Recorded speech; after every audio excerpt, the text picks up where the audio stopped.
రచిత అనే నేను జిల్లా పరిషత్ ఉన్నత పాఠశాల కుంటిపత్రలో 9వ తరగతి చదువుతున్నాను. మన మాజీ రాష్ట్రపతి అయిన శ్రీ ఏపీజే అబ్దుల్ కలాం మాటల వలన స్ఫూర్తి పొందిన నేను మాటలను ఆదర్శవంతంగా తీసుకొని నా భవిష్యత్తులో నేను ఒక ఐఏఎస్ ఆఫీసర్ కావాలనుకుంటున్నాను. ఇది నా లక్ష్యం. ఐఏఎస్ అనగా ఇండియన్ అడ్మినిస్ట్రేటివ్ సర్వీస్. నేను ఇప్పటి నుంచి ఉపాధ్యాయులు చెప్పిన విషయాంశాలన్నిటినీ చక్కగా నేర్చుకొని ఎంతో క్రమశిక్షణతో నా లక్ష్యాన్ని చేరుకోవడానికి ప్రయత్నిస్తాను. నా లక్ష్య సాధనలో అవసరమైన సూచనలు, సలహాలను నా గురువుల వద్ద అడిగి నేను తెలుసుకుంటాను.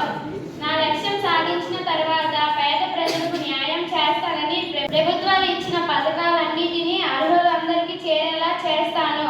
ఎంత గొప్ప లక్ష్యాన్ని సాధించాలన్నా దానికి కావలసినది చదువు అనే గ్రామీణ ప్రాంతాలలో ఉన్న ప్రజలందరికీ చదువు గొప్పతనాన్ని వివరించి పేదరికాన్ని తగ్గించడానికి నా వంతు నేను ప్రయత్నిస్తాను.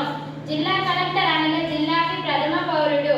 దీనిలో భాగంగా నా జిల్లాలో గల సమస్యలను ముందుగా తెలుసుకొని వాటిని ప్రాధాన్యత క్రమంలో పరిష్కరించి జిల్లా ప్రజలందరికీ మంచి జీవన అవకాశాలను కల్పించి దీని ద్వారా నా రాష్ట్రానికి తర్వాత దేశ అభివృద్ధికి నా వంతు నేను కృషి చేసి నిరంతరం ప్రజాసేవలో ఉంటానని ప్రతిజ్ఞ చేస్తున్నాను.